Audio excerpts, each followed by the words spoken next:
किसी ने बड़े कमाल की बात कही है कि करेले से कड़वे लोग मुसीबत में काम आ जाते हैं और शक्कर से मीठे लोग अक्सर समय आने पर धोखा दे जाते हैं। नमस्ते दोस्तों, मैं हूं आरजे कार्तिक। बहुत पुराने जमाने की बात है, एक राजा जिसे मूर्तियां बहुत पसंद थी, उसके महल में बहुत सारी मूर्तियां थी और उन मूर्तियों में भी 3 मूर्तियां ऐसी थीं जो बहुत दूर से वो लेकर के आया था और उसको जान से भी ज्यादा प्यारी थी। जो भी सेवक उसकी रक्षा में, उसकी साफ सफाई में लगते थे, उन्हें बताया जाता था कि ये बहुत कीमती हैं, बेशकीमती हैं, राजा साहब को बहुत प्रिय हैं, आपको बहुत ख्याल रखना है। एक नया नया सेवक वहां भर्ती हुआ, उसे इसका जिम्मा मिला कि उसे साफ सफाई करनी थी। कुछ दिन तो उसने ढंग से सफाई की, लेकिन एक दिन उससे चूक हो गई और एक मिट्टी की जो मूर्ति थी वो नीचे गिर गई और नीचे गिरती टूट गई। जैसे ही वो टूटने की खबर फैली, राजा साहब को मालूम चला, उस सेवक को बुलाया गया और भरे दरबार में उसे मृत्यु दंड दे दिया गया। वो सेवक जो था, जैसे उसने सुना कि उसे मौत के घाट उतारा जा रहा है, वो दौड़ के भगा। बाकी लोगों को लगा कि शायद जान बचा के भग रहा है, सैनिक उसके पीछे भागे, लेकिन वो दौड़ के गया और बाकी जो 2 मूर्तियां और रखी हुई थी, 3 में से एक तो गिर गई थी, 2 और बची थी, उन दोनों को भी नीचे गिरा करके तोड़ दिया और वापस आकर के अपनी जगह पर खड़ा हो गया। राजा ये सब देख रहा था, उसने कहा अजीब पागल है। पूछा उससे, क्या कर रहे हो ये हरकत? तुम्हें मृत्यु दंड दिया जा चुका है, तुम जाकर के 2 और मूर्तियां गिरा रहे हो, ये क्या किया? तो सेवक ने सर झुका करके कहा कि क्षमा कीजिएगा महाराज, एक मिट्टी की मूर्ति मैंने तोड़ी तो मुझे मृत्यु दंड मिला। बाकी की जो बची हुई 2 थीं, वो भी आज नहीं तो कल नहीं तो परसों, साल 2 साल बाद तो टूटनी ही थी।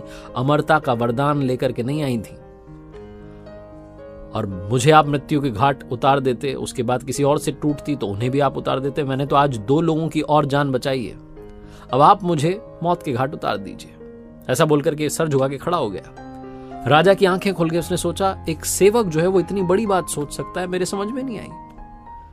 तो राजा ने उससे पूछा कि तुम्हारी आंखों के सामने मृत्यु है, तुम्हारी आंखों के सामने मौत दिख रही है, लेकिन तब भी तुमने दूसरों के हित का सोचा, तुमने 2 लोगों की जान बचाने का सोचा, ऐसा कैसे?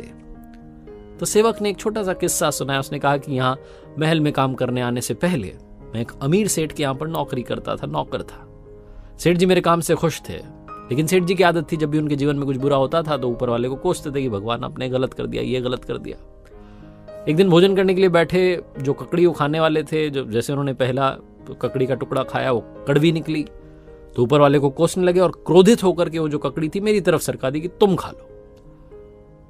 मुझे मालूम था कि ककड़ी जो है कड़वी है, जैसे ही मैंने खाई बहुत कड़वाहट थी उसमें, लेकिन मैंने बड़े चाव से खाई, स्वादिष्ट मुझे लग रही थी, वैसा मैंने सोच करके खाया।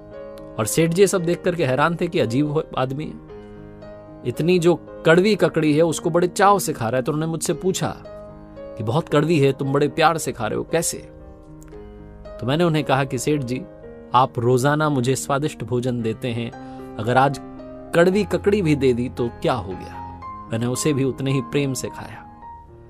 सेठ जी, आप भी अपने जीवन में समझिए, प्रभु ने आपको सब दिया है, लेकिन कभी कभी कुछ समस्याएं आ जाती हैं, दुख आ जाता है, तो आप इतने चिढ़ते क्यों हैं? वो रोज तो आपको स्वादिष्ट दे रहा है, कभी अगर कड़वाहट आ भी गई तो नाराज क्यों होते हैं? सेठ जी को भी बात समझ में आ गई थी और मैंने अपने जीवन का मंत्र बना लिया कि हमेशा दूसरों के बारे में सोचना है और ये मान के चलना है कि वो कर रहा है तो कुछ ठीक ही कर रहा होगा। राजा ने जब ये सारी बात सुनी तो सेवक को माफ कर दिया, उसे हमेशा हमेशा के लिए वहां नौकरी मिल गई। छोटी सी कहानी, लेकिन सिखाती यह है कि हमेशा दूसरों के बारे में अच्छा सोचना शुरू कीजिए। और दूसरी बड़ी बात, ये मान के चलिए कि जो भी वो कर रहा है आपका उसमें अहित नहीं हो सकता। बस इसी सोच के साथ अगर आगे बढ़ेंगे तो जीवन में जितनी चुनौतियां आ रही हैं, जितने दुख आ रहे हैं, जितनी समस्याएं आ रही हैं, उन्हें उनका सामना करने का साहस आप अपने अंदर पैदा कर पाएंगे। एक बार फिर से वही बात जो अक्सर आपसे कहता हूं, ऊपर वाले के आशीर्वाद, अपनी मेहनत और अपनों के प्यार के साथ कर दिखाओ वो जैसा कि दुनिया करना चाहे आपके जैसा। याद रखिए, हर सोमवार सुबह 9:30 बजे मेरे साथ देखिए एक नई कहानी, और हर शुक्रवार सुबह 9:30 बजे मेरे साथ देखिए लर्निंग सीरीज का एक नया वीडियो। एक नया चैनल मैंने शुरू किया है जिसका नाम है आरजे कार्तिक एक्स्ट्राज। अगर आपके पास समय है तो जाकर के देखिए, वहां मोटिवेशन के अलावा बहुत सारे वीडियोज इंतजार कर रहे हैं।